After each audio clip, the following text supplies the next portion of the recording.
Hello and welcome back for Game 2 of Evil Geniuses Academy versus Dignitas Academy, where Dignitas has chosen blue side for the second game. Crumbs, one of the cool changes that's been made in playoffs is now the losing side gets to choose which side they want after each game, but of course the highest seed picks their side for Game 1, which is pretty sweet. We saw it in the LCS, we'll see it here as well in Academy.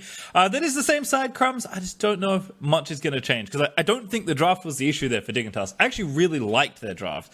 EG just outplayed them across the map. You suggesting that this could be a salty run back?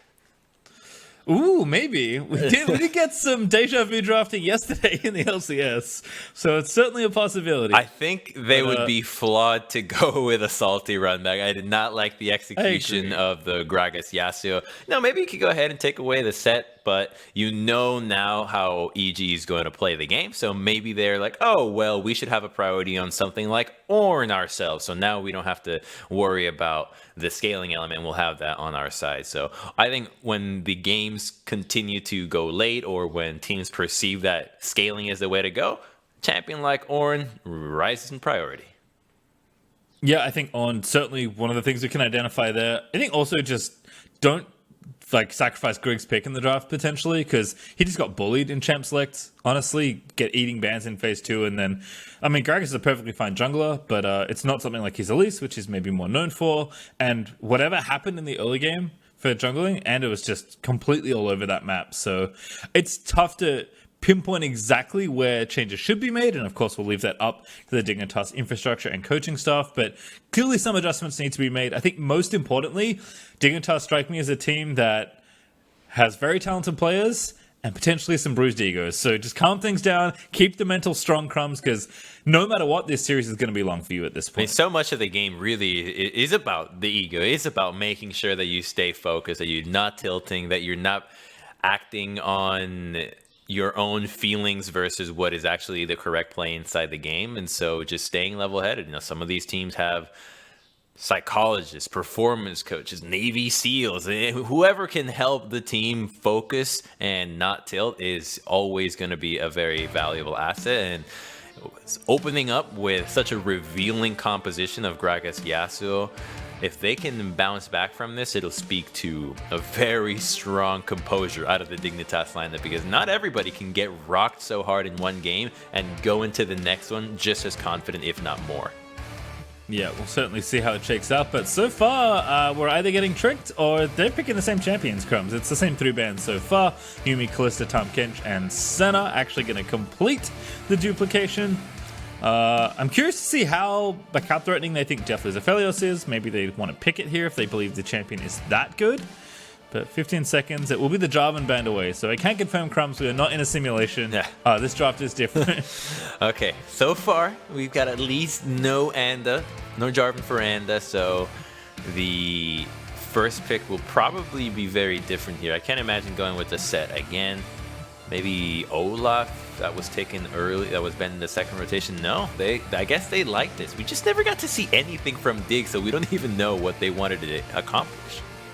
Yeah, Set, perfectly good champion. I think giving away Ornn feels a little suspect, because I think Ornn just not is only just a good champion, but I think plays to the strength of EG so well. Again, they're very team-oriented. They love playing together. They have a very solid carry player, and definitely who seems to get all the resources. So I'm not surprised at all that EG are going to run back these first 2 picks. Apart from the Jarvan ban, this is the exact same draft we saw last game.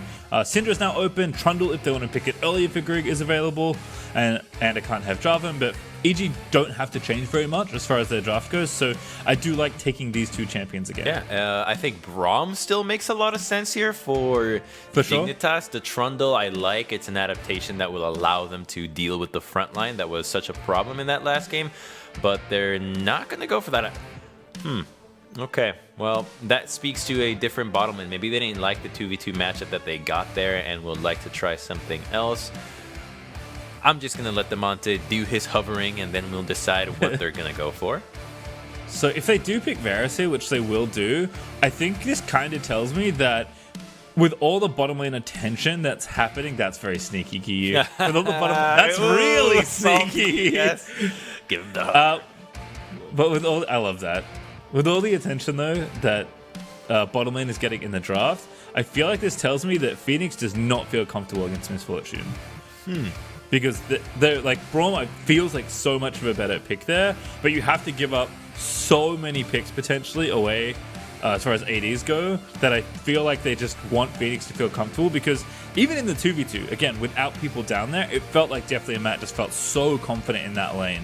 So I'm wondering if there's something there or not, but regardless, that is going to be the pick. And Giyu is going to pick Aurelia nice and early here. So again, have the option for the Zoe. We'll actually ban it away now, so clearly understanding the power of the champion. There is also Syndra still up, which we have seen sometimes into the Aurelia, and was also banned in Phase 1 by EG last game. But Giyu clearly feeling like Aurelia is the champion that he just wants to be on in basically any situation. It gives him so much playmaking ability to be able to 1v1 somebody, to side lane, to dive, and he's really good at it, and flanking as well. So this is actually a really interesting position for Dignitas to be in, because you have the Trundle, and so you know you're going to have a good ultimate against Ornn and potentially even a Sejuani, but would Evil Geniuses lock in a Sejuani for the Aurelia power and just deal with Trundle being able to sap the ultimate tankiness from Sejuani herself?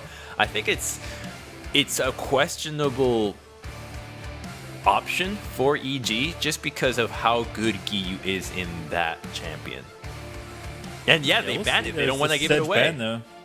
Yeah, they'll ban the Sedge. Again, like you said, pairing with the Aurelia is a little too powerful. Also, Syndra will be banned away, so Damonte will be knocked off a few of the more common options in mid lane. But certainly plenty of other champions he can take. We've seen Sylas sometimes as a counter pick to Aurelia. But I think, again, Giyu's strength more comes from how consistent he is in lane and how good he is at roaming. And his Aurelia is also very good at roaming. So 1v1, I feel like Damonte doesn't need to worry too much about what's happening. It's the rest of the team keeping track of the jungler and the mid laner to make sure that they're all, you know, trying to counterplay EG's team players. Nautilus is going to be the pick again here for Matt to join the MF, which we saw used to great effect last time. Damonte's not concerned, but Grigg should be, because they are giving Anda the counter pick. Instead of giving him the early Jarvan, he now has last rotation, and a champion like Olaf is available. He does have that Trundle to go for, but there is a lot of champions that can mess with Trundle in the early stages of the game. We'll see how creative Anda can get. I'm looking at picks like even things like a Kindred that could be really powerful here. I mean, if he goes with a Nidalee, he can just run circles all over this Trundle. It'd be a risky pick, but you have enough CC to set it up. Will he lock it in? Yes! Ooh! Nice! Alright, we don't see Nidalee too often, but like you said, a very stylish jungle pick. Nidalee is absolutely a champion that you have to have mastered in order to use her effectively. But if you're trying to send a message to the enemy jungler, Crumbs, this is the kind of matchup you give Anda. Oh, you absolutely are sending a message. So, if I remember correctly, Anda started his pro, I guess, somewhat debut with Immortals as a sub, where he was like a Nidalee one-trick, just climbing constantly. I think he went to Korea to boot camp and got, you know, obviously the highest ranks you could achieve in like a week or two just playing Nidalee. He is set up to succeed when you have so much instant crowd control from Aurelia, Nautilus, even the Ornn. Landing those spears is a walk in the park. It's funny because I feel like you described the story of so many different like up and coming NA junglers, because I'm pretty sure that's like also Blabber's story was that he was in Italy. Yeah. But regardless, this is a champion that a lot of these, you know, newer generation NA junglers have played. They flex it out every now and then. It's rarely seen in competitive because of the difficulty in executing it. But again, if EG are trying to get aggressive and snowball the game, this is the kind of thing they can do. And I love that they counterpick the jungle here to try and pick on Grigg. So we'll see how it works out. We are going to go to a quick commercial break to make sure we add competitive integrity. As a reminder, we do need to build up 5 minutes of delay due to the online nature of the broadcast. So grab a drink, maybe grab some popcorn, and we'll see you here in a few more minutes for Game 2.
Hello and welcome back for Evil Geniuses Academy versus Dignitas Academy, round number 2, Crumbs, where we're going to see if Dignitas can right the ship and give us a series, because after game 1, I would not fault people for assuming that EG are going to sweep this series. They played so unbelievably well in game 1. They really did, and interestingly enough, this game 2 has 6 out of the 10 picks that we saw in the first game, so it felt like Dignitas just wanted to change up the mid 2v2, and EG responds in kind, going with the Aurelia, which is Giyu's.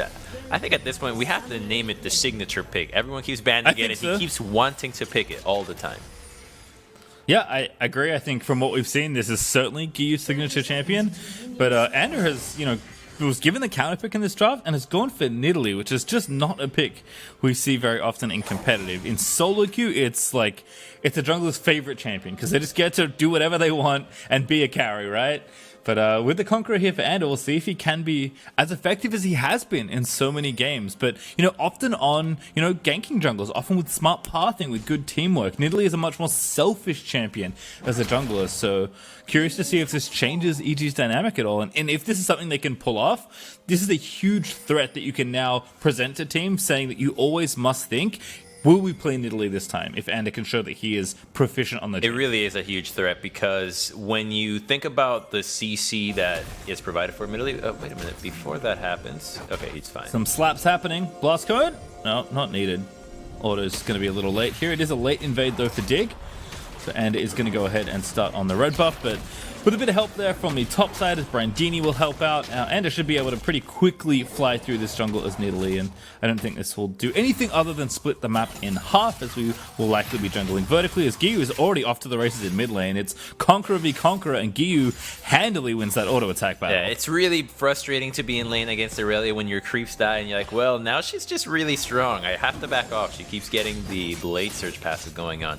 I wanted to commend Dignitas on the invade and splitting the map. It's actually a really smart move when you're having these matchups of Nidalee versus Trundle, because yeah, the CC for Nidalee is going to help her out a ton, but I think she picked it, or Anna picked it because of the matchup against Trundle. Trundle can't do anything to this Nidalee. Pillar, she can just get over, the movement speed is easy, hopping over walls, so I think he's very confident in trying to 1v1 Grig, which is why splitting the map should hopefully separate the junglers from each other and lead us to situations like this.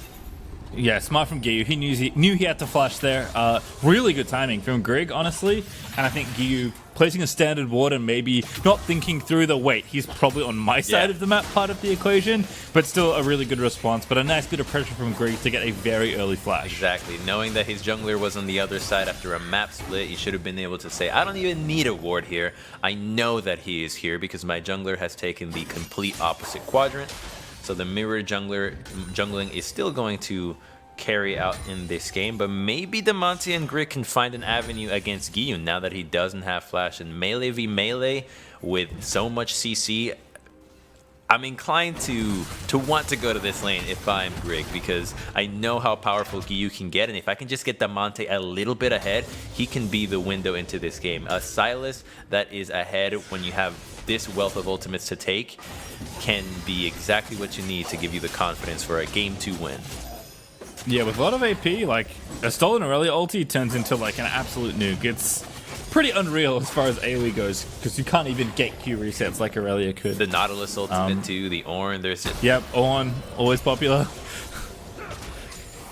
Yeah, certainly a lot to go for here. So I do like the pick here from Damonte. We'll see how the matchup goes 1v1. So far so good. Giyu with a small lead, but not really anything to be concerned about at this point.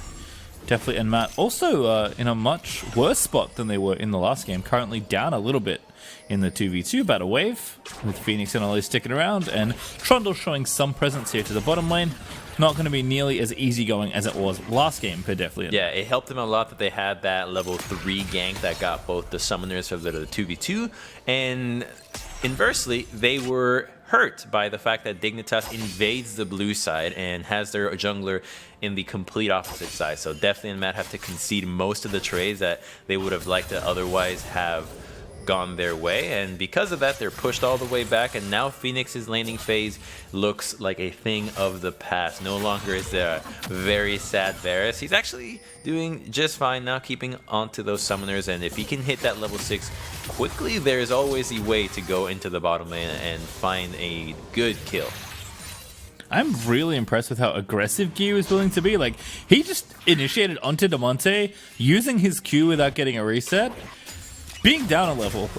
So, clearly knows the limits of the 1v1 matchup and is willing to fight and get scrappy. Bottom lane, though, looks like the pressure is going to continue as Grig will make his way down here, but And has spotted him this time. And as you would probably expect, Nidalee is up a level right now on the Trundle. Yeah, she has a mid prio now as well, so Irelia can collapse, which means Trundle is in a really tough spot here. Control ward already laid down into the Raptor camp. Let's see how Dig responds to this. Trundle is now at least on the same level as Anda, so he should feel more confident taking that 1v1. Yeah, Grig got a pretty critical smite onto that big Raptor, actually, making sure that he went ahead and got the objective. Damonte also now level 6, but Gyu still just attacking him relentlessly. He really attacks me. Ward down as well. Ooh, almost. Is such a powerful tool for just scaring your opponent, because you know you're just going to be able to hit more of your Conqueror than Damonte, so you know he's going to have more healing than you, and it's always scary when Silas's one healing spell gets procced and then suddenly Aurelia can continue to just basically lifesteal away against you. Here's the 1v1. Oh, he's diving. Going straight for the Vanguard's Edge. Right out of mana though, so Gyu has to be a bit more careful, but will get the flash. And didn't have it after the early pressure, so a risky potential dive there for Gyu, but makes the 1v1 work very nicely. That flash that Grig burned earlier saved Damonte's life, so he's got to be thankful for his jungler there. They do lose that first Drake, and now he's starting to have a preview of Gyu versus Damonte in this Sylas versus Aurelia matchup. So if EG can continue to have this pressure into mid, it should bleed out into Anda, and we'll see the Nidalee invade even more. Yeah, also really curious to see what Gyu does here with early items. I did expect the Bilgewater, which he has now finished, but I'm wondering how quickly he's willing to get an Executioner's Calling in this matchup to try and cut down on some of the Silas's W strength. But of course, one of the reasons Aurelia is even getting played right now is that the Blade of the Ruin King buff for melee champions just made a lot of those kind of champions appealing. We even saw Damonte's Yasuo go for Blade of the Ruin King first, which should tell you something about how good the item is right now. But Aurelia is the champion that went from like no one's playing her to everyone wants to play her again, especially Gyu here. She's cool. I think that's what it is. She's actually a really exciting pick. Oh, another Vanguard's Edge. Gyu gonna get low, but he's not dead yet. First blood though over to Damonte, but he will fall in return. Brandini here again with the TP in, but this time there's no on ulti for a second kill. So nice of EG to trade, but Damonte does get first blood there. It's a good trade for Dignitas. Getting that kill means that you also have the...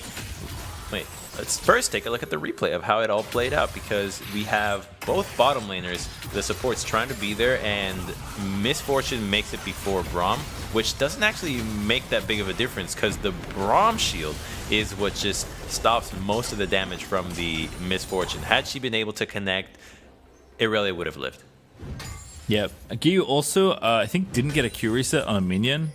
He had Damonte marked, so I think he clicked him first, but then he clicked a minion to try and dodge the ulti, and I assume whatever minion he clicked on was not low enough to get killed. So if Gyu had been able to Q again, he might have lived from the Q heal. It would have been close. But regardless, really nicely played from Damonte to land that stun, follow in with the stolen ultimate, and make sure to at least get a positive trade for himself. So a much different start to this mid-jungle here for Dignitas. Certainly much better as Damonte is starting to feel like the pressure that he can build in this lane is mounting up. And now Gyu has flash, so maybe he feels like he can do a lot more with that than he was doing earlier. He's got this little slow from the Bilgewater as well, so mid continues to be a strong point of action. I wanted to track Nidalee more than anything else here, because she's 30 CS up on the Trundle, while Trundle continues to focus on these objectives, and it's a tough spot for Trundle to be in, because you're never going to outfarm the Nidalee. All you can do is hope to catch these objectives and maybe gank out Brandini. With ultimate, Brandini's very squishy. Good flash, good charge away as well, so Brandini does well to escape what otherwise would have been a kill. But now no flash wins at Brandini's going to have to be even more careful in the 1v1. But all this pressure is meaning that EG finds himself in the bottom lane. Good spear there for Ander onto Phoenix. But again, this is a very different champion than the job. And Ander really is just here being selfish, getting extra farm, taking the Krugs away and applying some pressure. So definitely a Matt who actually have now gotten a CS lead in the lane can pressure for a couple of these plates. But don't be fooled. Ander is mostly in here in the bottom lane for his own personal benefit. And look at how deftly and Matt had to, Phoenix and Ole had to back off. Sorry, you actually, there is nobody there. There was nobody threatening to actually dive them. But if you looked at the fog of war, Giyu pretended to path to the bottom lane and base, and Nidalee just chucked out some spears, cleared out some camps, warded that side and based as well. And Grig actually popped a Scryer's Bloom in the top side. So they immediately gave up that there has been no reinforcement sent to the bottom lane and that the Giyu and Nidalee could potentially be there. So they back off, and it's a really smart move of Fog of War from EG to go for that. And the flip side would have been that EG can just call their bluff and say, you're not actually ganking, and they stay. But those are the kinds of high risk, low reward plays that can cost you so much. Yep, and I think after the last game, I'm not surprised Dig might be wanting to play things a little bit slower this time around. They are behind in this game, but it's not nearly the deficit they found themselves in last game at 11 minutes in. In fact, they're still finding ways to pressure as Giyu and Damonte going at it again. Damonte ready with the proto belt, pops it there, misses the stun though, so Ander's down here to try and answer Grig. And as a reminder, despite things going well in mid here and decently in the other places for Dig, Ander is 2 levels ahead of Grig on this Nidalee, so doing exactly what Nidalee wants to do in this matchup. Get ahead and just punish the enemy jungler. But Grig did get the Rift Herald, so it is going to be a look at this bottom outer tower now for Dignitas. It looks like a collapse is coming out as well. Silas is not here yet, so EG would have numbers advantage. Yeah, Brandini took over the mid lane as well. Ulti out of Matt, already hit onto Ole, who's the target they're looking for. Giyu with the Flash Vanguard's edge, only tags one, gets another one on the back with a starter. Ole is low, but he's not dead. Somehow he lived. And now Lawless here gets a slam onto Matt. And Grig is going to try and chase that down. A good hook onto the walls. Ander tries to answer back, but he's going to be forced to flash away. And Ornolt's everywhere as Damonte gets the knock up onto Brandini. Brandini now caught out of position. No flash from the earlier pressure, so Dig are going to get yet another kill here, probably. Unless definitely can save somebody's life. I think Brandini's left out to dry, and indeed he is, as Ole is able to pick that up. What a overcommitment from EG. They're flashing in, and it looked really cool. Giyu got that double stun onto Phoenix and Ole, but Ole lives, and the TP was immediate. Lorlo was in there the second that the flashes came through, and the fact that Silas was able to also make it into the fight did not bode well for EG. Watch, right, the TP instant, great double stun, the bullet time is there, but they flash out just at the right edge, and even if Ole were to have died, it was Lorlo's quick TP that would have salvaged the play regardless. Yep, and then again the stolen on ultimates kind of cross paths here. Damonte decides to redirect towards Brandini just so they can chase down another kill, and Def is already out of there. So Brandini with no flash from earlier is left out to die. That's a fun interaction there, getting the Ornn ult before the Ornn's like, I use mine better than you. And Drake, of course, as well, as Dignitas do get their first Drake of the series. In fact, they'll pick up the Cloud Drake for themselves there, as we will have an Infernal Soul for this particular game. And a much different start here. Dignitas not only in the lead, although the gold is very even, but starting to contest and look better in the early team play, which was basically the entire reason EG looked so good in Game 1. That is part of it. I also felt like we got to see a little bit of what Dignitas was struggling, or EG was struggling with last week, where they were really overcommitting for some plays that were just not necessary. If you think back to that, the beginning of that fight, Rift Herald had already been popped, Dragon was up, and they had full control of River. They could have actually just had Nidalee take down the Dragon and not even look for any kind of team fight, because the Herald had already been cracked at the turret. So their bloodthirstiness cost them an objective. Nice Vanguard's Edge there. Giyu, no flash. I think he's just dead here. He's going to hop away. Tundle ulti's there, but again, Giyu going to have to keep resetting, and he's got no teammates to run to. So Damonte setting him up there, getting the kill at the end of the day as well, as 3 other members of Dignitas get an assist there. picking on the mid lane is a good place to go. Melee versus melee. You know the second Sylas is in range of you, you can lock you down, especially if he can just take your ultimate from you. So it's a good move there out of Dig, starting to recognize that there are places they can go to get these leads. And a mid-tier 1 right now is a huge deal. What a swing compared to game 1. Yeah, really nice job taking the tower. Definitely, to his credit, did take the first tower of the game, so he'll again have a lot of early gold given over to himself. He actually has the Essence Reaver done already. But mid-outer, easily the most important outer tower in the game, and Dignitas just smash it down without even needing to use a Herald, as EG aren't able to mount enough people back for the defense. So nice play for Dig again.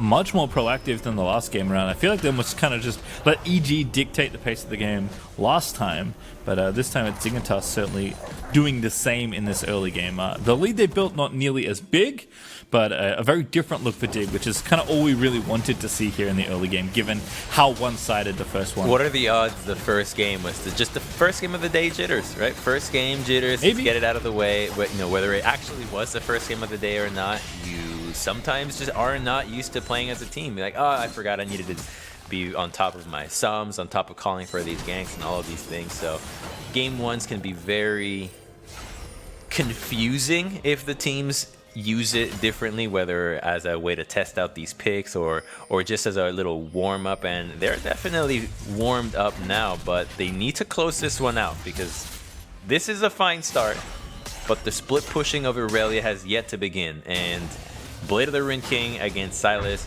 will probably see the Irelia win that. I think the other thing is, you know, how effective can Anda really be in this game? So much of Nidalee is, you know, getting an early lead, which is done, and just kind of snowballing the game from there. With this Chalice build, actually, there might be a little bit more Anda can actually add to team fights, especially if, again, actually, if either Deathly or Giyu are going to be these central carries of the fights, which they are. Nidalee certainly empowering something like an Irelia is also quite nice, but not what we really associate Nidalee with as a jungler. She's very much a snowbally champion, particularly in solo queue, which is where we often see her.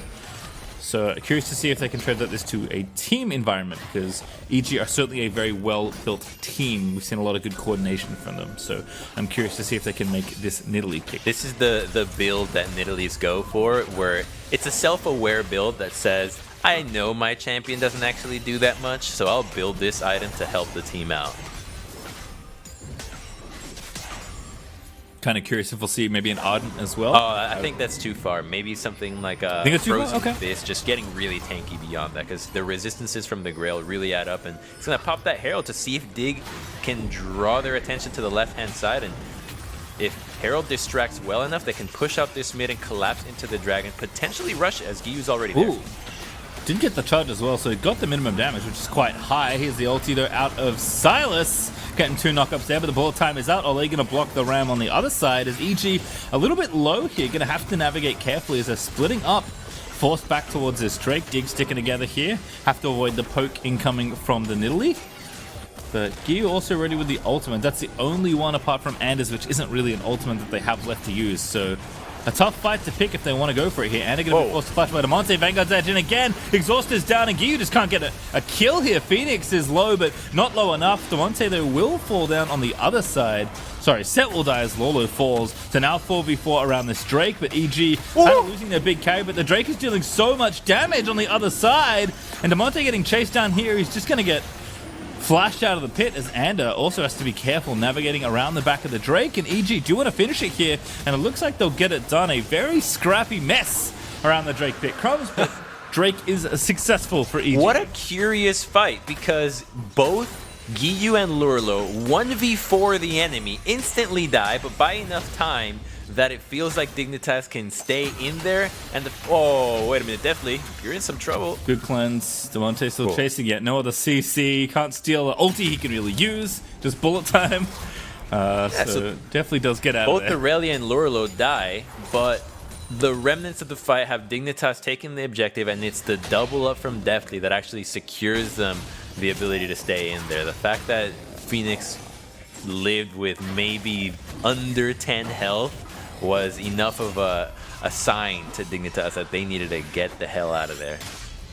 Yeah, if Gia was tracking someone as a little more closely, he may have reconsidered the play, because Ole's exhaust was on point to prevent Gyu from straight up 1v4 assassinating their AD. So a good attempt, but does look silly when when you don't even get the trade at the end of it all. But EG, I guess, will be happy with the consolation prize of that Infernal Drake, which I think is mostly what they were trying to contest for here. Still, game is very close. I mean, Dig's still up, but only by 1,000 gold. The Drakes are starting to get traded. It looks like we'll have Baron up in 10 seconds, but don't think that one's going to be on the table instantly. And instead, it will be this 2-item Silas. That's kind of the big talking point for Dignitas right now. Damonte having almost completely different impact in this game than his Yasuo game, which wasn't bad by any stretch, but it just felt like he couldn't do anything. Yeah, there was... Now he's much more impactful on this. Not a lot of impact, but the Varus ultimate is here, and Rundle ults Matt. There's so much CC. Damonte gonna kill that Nautilus. That's 4 kills now. Oh, they got the teleport out of Giyu as well, so that's another big one. The split pushing power might be weakened out of that.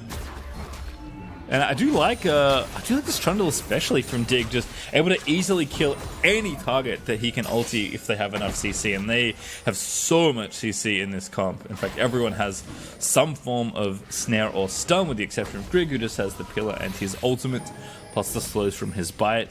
Seeing Trundle it has been such an interesting thing, because he started off just as a pure Sejuani counter. Nobody was picking him because of that. Received a few buffs, and then Nautilus and Ornn become so popular that he's everywhere. And now without ultimate, he's also in the graveyard. So technically, he is everywhere. Gyu gonna shut that one down. Nice little tandem effort there with the Vanguard's Edge out of Aurelia by Gyu and Ander, and that is gonna make them move forward. I thought they were going for the outer tower, but they are rushing this Baron. TP as well. Bold. All right, this is very bold. I think that's one word for it. 5v4 in the pit, but it kind of feels like a 5v5. EG gonna force Dig to fight them. Dig will say sure. Damonte should take a bullet time here and then just ult them all. EG maybe reconsidering. Matt gonna get the grab in the front side. There's Damonte getting the Ornn ultimate, but the Haymaker's big! And it takes out Lolo, but what's gonna happen on the other side of it? Oh, the lock up there from EG is nice! And Ole is gonna fall. Damonte's gonna die as well. And killing the back end is nice for the Silas, but Phoenix is the only one left alive as EG find the fight around that Baron. That was such a good call out of them, knowing that it was about the fight and not the Baron. So many times we see teams try to make that play, the 20-minute Baron call, and they have no idea what they're actually doing, whether they're fighting or collapsing. Dig immediately wants to fight, and EG respond in kind. I think the best thing about that fight for EG was how long Deftly waited on his ultimate, sitting really far back until Dig really committed when they went in, and then they had to deal with the wrath of a Misfortune, who is nowhere near as strong as she was in that first game, but bullet time is still level 2, so you've got to respect it. Shout out to the caster creeps taking out the top outer tower at the end of it all. Oh hey, it's Ardent Sensor on the Nidalee. You were oh, it is. What? This is such a support. All right, let's watch this Baron fight first, Crumbs. Good double stun, right? It's all good here. They're spreading out from the tendrils of corruption, and I like that Damonte goes for the ultimate here from the Ornn. I feel like the value that you get from threatening death when you're a man down is higher than when you're just threatening CC and you don't have enough people to back you up with the DPS. Yeah, also a world of difference between Ole having Unbreakable up and not when Ornn is being used on the EG side. Brandini finally able to actually connect with one there, as they are still contesting for this next Drake. I think Brandini just dashed himself in place thereabouts. Yep. So EG gonna have to wrap around here and wait for Gyu to come up the flank. He's got flash, so he could go for that same flash 1v4 play. And he's honestly the only player that I've seen that continues to flash 1v4, and I'm not mad. I'm like, oh, I could see it. It was close. Yep, no exhaust for Ole either, so maybe a little bit more of a possibility. But we'll have to see. It's looking risky no matter what happens here. Dignitas, though, under this Drake, they want to make sure they keep contesting for this objective. They know where Giyu is, and he has Blast Gun if he wants to use it. Oh, he's feeling it for sure. They're going to try and steal it as well. And is in the pit. Does not get it. Bullet time over the top, though, is nice. And now Giyu's in the back lines, diving in onto Grig, but he's going to have to get out. No, it's Dig that flash out of there. Definitely trying to chase them down. Giyu's going to flash out of the pit finally as the front line is dying as well. There's the set pulling. Good Zhonya's there for Brandini. They need to get a kill here, though, as Phoenix is still firing away happily.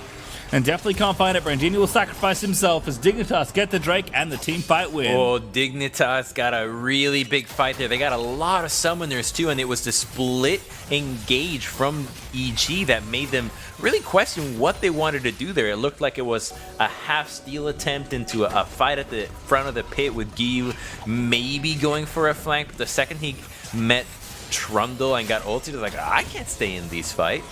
So another Infernal Dragon goes to blue side, and this is a Dignitas team that they have slight wins in these team fights, yet the gold is basically dead on. Yeah, I mean, DIGA are fighting more here, but EG still showing their coordination here in this game. I think also showing some of their weaknesses that we did see in the last week, in the first week of playoffs, showing that things can get a little messy as the game drags on. But certainly a game that is not out of reach for either team. And with the Drakes continuing to be split here, we're going to have a much longer affair on our hands, I have to imagine, as no one's going to get the soul for 2 Drakes here, potentially even more if they can go 3 for 3 on that objective as well. There's also Baron that we have to keep worrying about now. We did like the play from EG, going for it pretty quickly. Either team potentially could, force something around the objective. In fact, it's Dignitas right now that are sweeping out that area, taking that speed train for themselves. Lurlo has TP coming up in about 15 seconds, so setting up control here could allow them to go for a set flank and go into a pick.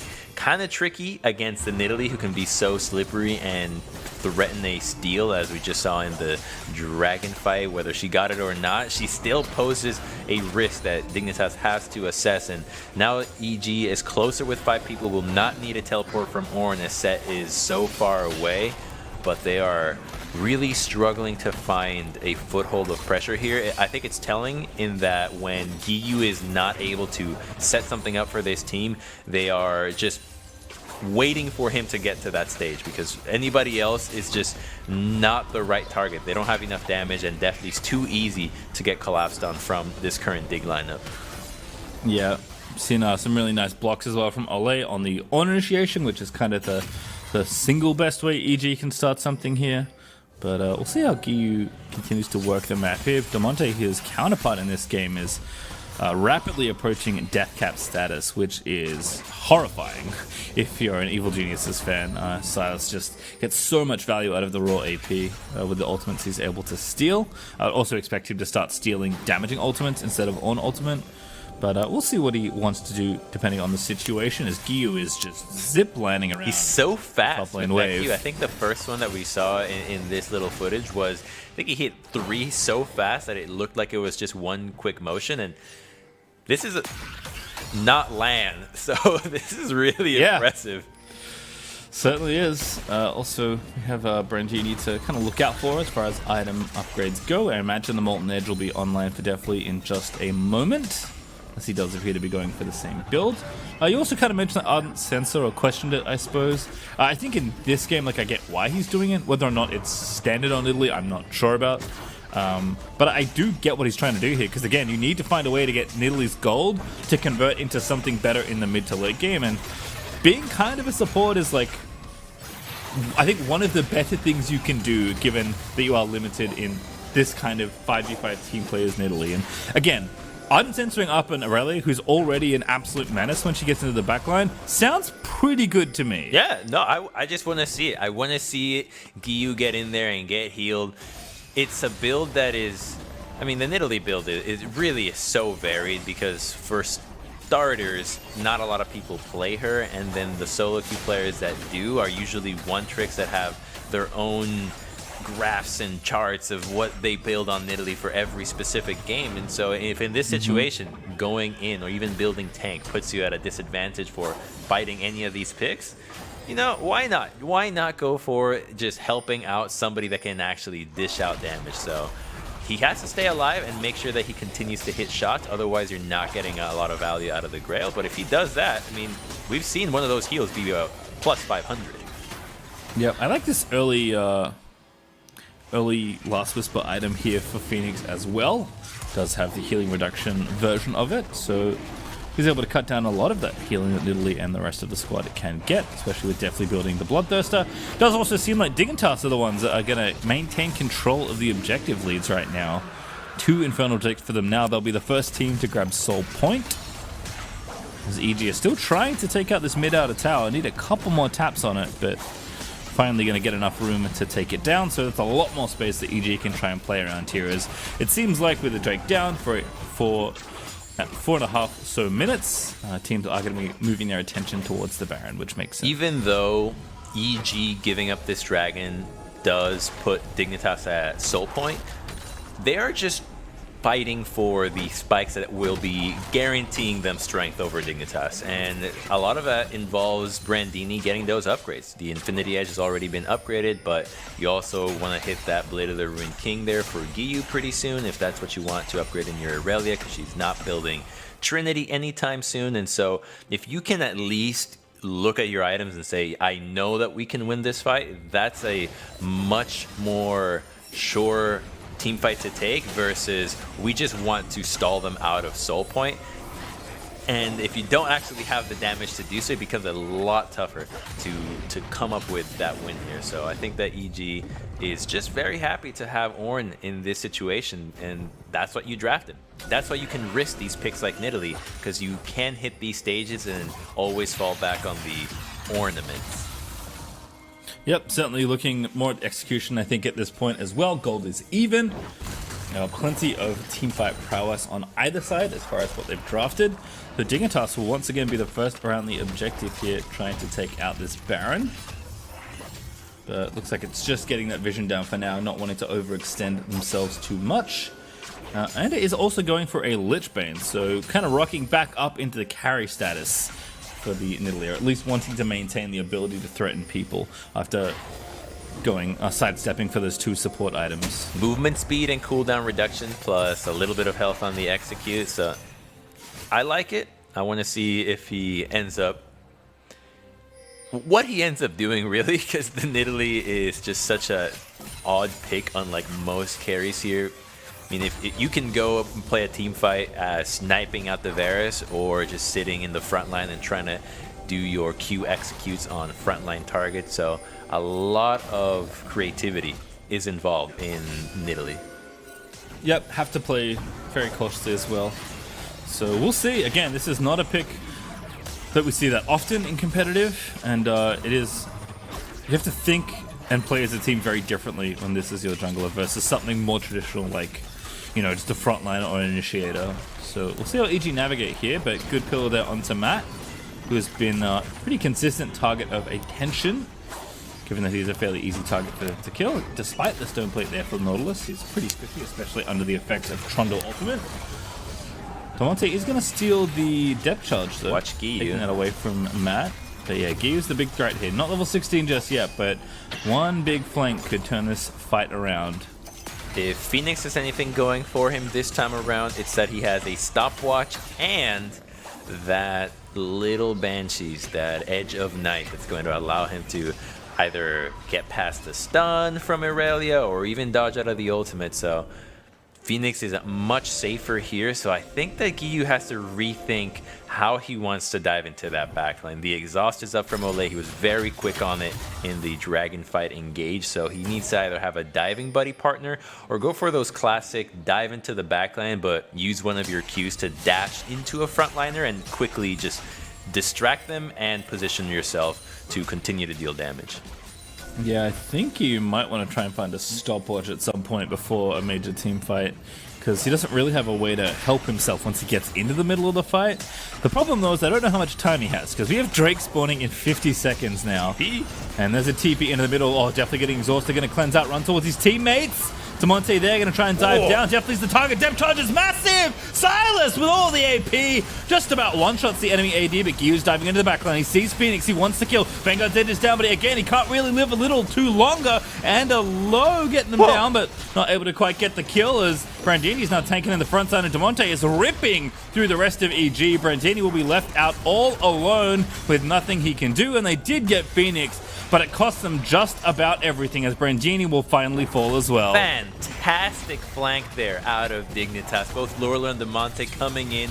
They're going to take down Brandini, and Olay should live as well. That should be the final Infernal Dragon for Dignitas, giving them the soul. It's definitely there's nothing that EG can do. And now Deathly is without flashes, and Dignitas can continue to do that. Yep, I mean, we talk about this power of Silas being how he converts ultimates with all his raw AP. He's got raw AP, and that Nautilus ultimate is very different from your standard Nautilus ultimate, as they do get the soul as well. Dignitas, again, the gold lead itself, not that massive, but should be in a very powerful position at this point. So the exhaust and the cleanse is pretty good, but then look at the fact that there is a set flashing into you with a Silas Nautilus ultimate on top of you, and Varus using a flash Q against MF. There is nothing he could do, and when your main DPS dies like that, the rest of the fight is just all too easy. Giyu was not going to have enough damage in him to take down the rest of Dignitas, and now they kind of know. Kill Misfortune, win fight. It's that easy. Yeah, just a really good setup there for Dig. I think this comp just has so many more tools for them to kind of start things off. Damonte has looked so different when he can be the one making plays more for himself on the Silas. And at 8-2-4 now with a Lichbane finished as well. A very powerful look here for Damonte on this Silas, who is just making every ultimate look that much better when he's the one using it. Oh, this is a rush, and it is a desperate rush out of EG. It is Envision, and Dignitas gets the fight they want. However, Giyu is in the backline, and Damonte's not here yet. Yeah, Damonte not there is the big one there. Stun's going to land. Giyu again going for the Vanguard's edge. Damonte now going to join the fight. The bullet time is good, but EG, that's not enough. And now Damonte is going to steal an ultimate and force EG away. I just don't think I can stick around now. They need penetration on the Misfortune. The armor is now too high on these members. You already have every single pick on Dignitas having a major armor item. So until Deathly gets that, these bullet times are not really going to cut through the tanks like they want them to. Yeah, and again, looking for that healing reduction is just Brandini right now with the Bramble Vest, which is not enough versus all the healing from the Trundle, the Silas. I mean, even Phoenix, when he uses his heal, doesn't have any lifesteal right now, but if he goes that route as well, there's potentially that. I mean, like you said, it's just tough for Deathly to crack through the frontliners here. And Dignitas, if the bullet time's not killing people when you get a nicely positioned one, MF is not a particularly useful champion at that juncture. And let's see if he buys something to deal with that. Oh no, straight RFC. So actually had quite a bit of gold there, so we'll have to wait till another set of 2,000 gold hits Deathly's pockets till he gets the armor penetration necessary and healing reduction. Yeah, again, also now can't split the halves of the item. Has to choose either the pen from the Last Whisper or the healing reduction of the Executioner's Calling. Also, there's Baron to worry about. Dignitas are just starting it. Damonte can one-shot Anda here. Yeah, he's got that Nautilus Assault still stolen. Gonna use it, force him away. Does a pretty big chunk of damage, but again, they're trying to keep them out. Matt's getting in there. Brandini, though, getting the ulti across the Baron, though. He's going to go down. No steal. What? Coming. Oh, my goodness. Anda, he stole it with Runic. It must have been the splash damage, but EG still have to get out alive. Definitely in a good position, kiting away, shooting down. Still pretty powerful. Damonte getting low, but he's going to get himself shot to pieces. EG, an absolute miracle steal there from Anda. And Dignitas dropping the ball around the objective. That's not the story we wanted to tell today. Base through the Runic Echoes gets the steal. Are you serious? What? He didn't even hit the actual Baron with the spear. It freaking splashed onto someone else. He was nowhere near it. Oh my god. Wow, Greg has smite up too.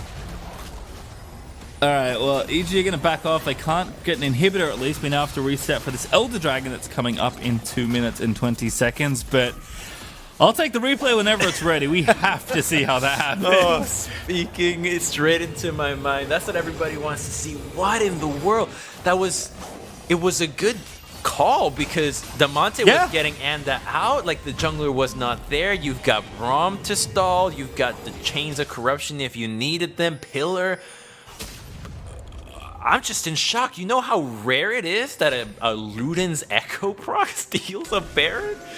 I only see that in normal games. You got to go to the subreddit for replays of stuff like that. I also appreciate that Giyu. Sorry, not Giyu. You distracted me. That joke was great. Anda is going for the healing reduction as well. Actually has an Oblivion orb right now, so it looks like it will be lost item. Morello's here for the Nidalee.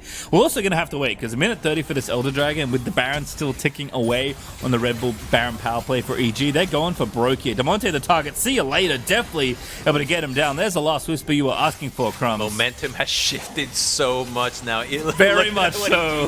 They got no problem splitting with Giyu now. Orin is split pushing.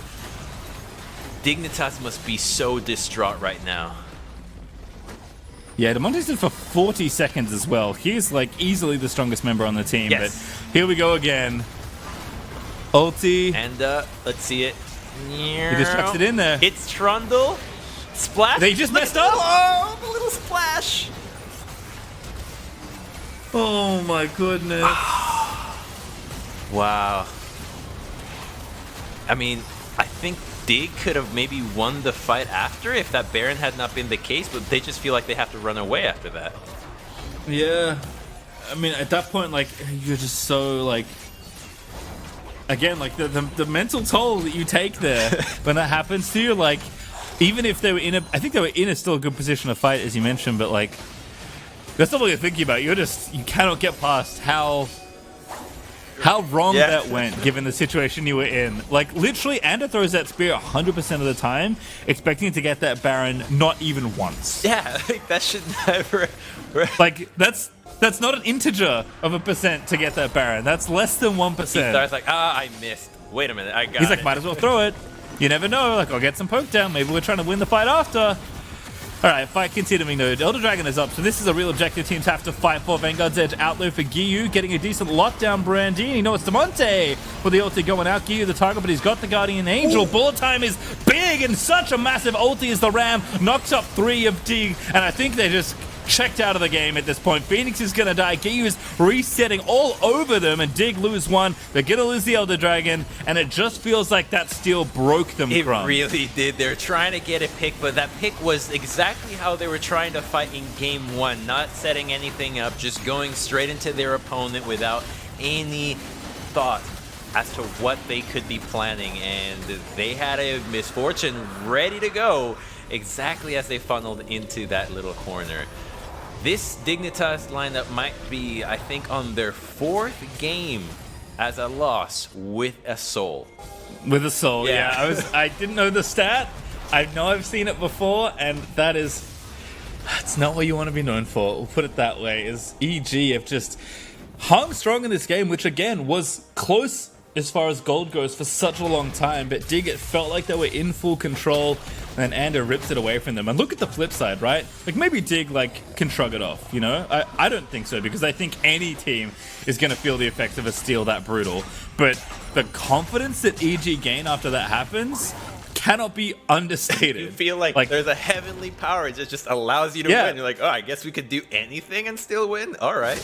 Exactly. You feel like the confidence you have in your ability to win in situations is just, you know, infinite. And you can see it in the way they're fighting. Much more confident, much more aggressive, way more coordinated. Like, sometimes it is just like needing to be told that you can do something that lets you do it. And now EG are in full control of this game. Yeah, they know they can do it. You got that Elder still with a minute here. There should be at least 2 inhibitors, if not the game.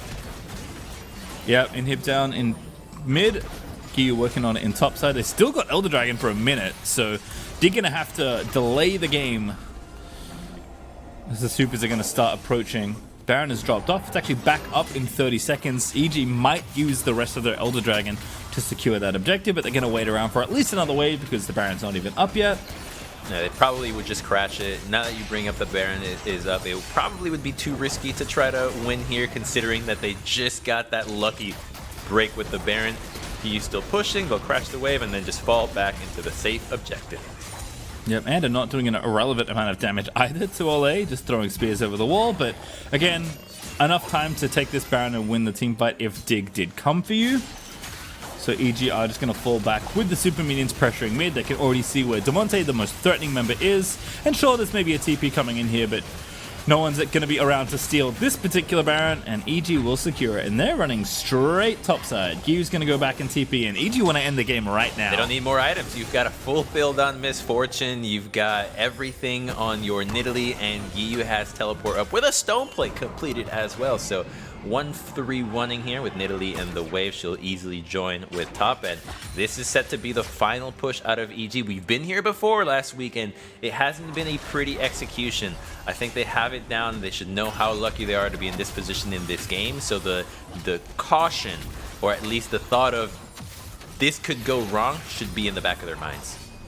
Yeah, gonna have to watch the triple stack in the top lane mostly for EG. Definitely needs to hold on to his life at basically every cost. They're waiting for Gyu to crash that wave, so they need 3 waves to crash at the same time. These have been the first 2, and the third one will be brought in by Gyu. Let's see if he slow pushes this one. The Baron will be really fast with it, but it's actually well timed with what Deathly is doing here. Yeah, this seems pretty nicely done, and it's still again just anchoring a little bit more pressure in the center of the map, can run back towards his team nice and quickly, and now it's a 4-1 split as that tower will fall. Brandini's going to let it rip with the Ornn ulti, and that's just to force them back and buy space around the inhib, but Dig, maybe that's their time to strike. Gyu going to work on the bottom lane. They're going to go in 5v4. Lolo trying to dunk him down. The face breakers there. Definitely, though, not touched just yet. The TP in from Gyu just to make sure he can join the fight, but Anders out of there. They're going to get a hook in onto Ole, who's going to get slapped down by the Nidalee, and EG, I think they've done it. They'll crack this top side now, 5v4 in EG's favor to try and finish off this Nexus. Gyu doesn't want to split push. He wants to join with the team. The risk is too high of dying in there. One next down, definitely still strong. Guardian Angel not up yet for Gyu. He's got to wait a couple more seconds to get it, but that's just Grig deleted off the rift. The base is open. I think they can just force it here. Evil Geniuses Academy gonna make it a very dramatic 2-0. The bullet timeout. Everyone's getting shredded, and Phoenix, the final one left alive, will at least see the Nexus fall. But Evil Geniuses Academy will go up 2-0, Crumb. What a game 2 pace here. I'm in cold sweats here because that was a very stressful game from both teams. Dig needs a big mental reset, a banana, a splash of water, just something, because we saw that they knew what they did wrong in game 1. They applied it so well up until that point in game 2, and then the ball was dropped. So they're going to have to think back to that same energy that brought them into that start of game 2 and correct it a bit more. It's just really stressful from here on out. Yeah, well, whatever it is, Crumbs, they will not have long, but everyone needs a break, so we are going to be stepping away. But on the other side, we've got Game 3 of Evil Genius Academy versus Dignitas Academy. After that, you do not want to miss it.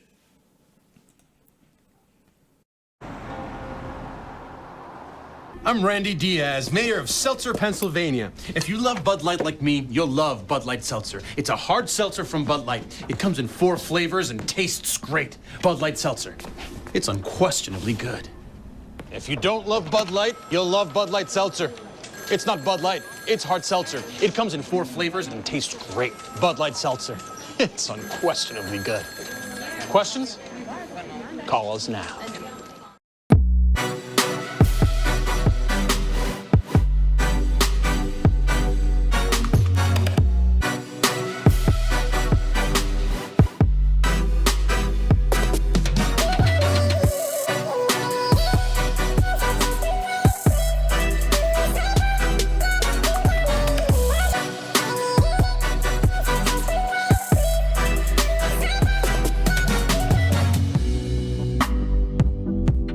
It's Jake from State Farm. Sounds like a really good deal. Jake from State Farm at 3 in the morning? Who is this? It's Jake from State Farm. What are you wearing, Jake from State Farm? Khakis? Like a good neighbor, State Farm is there.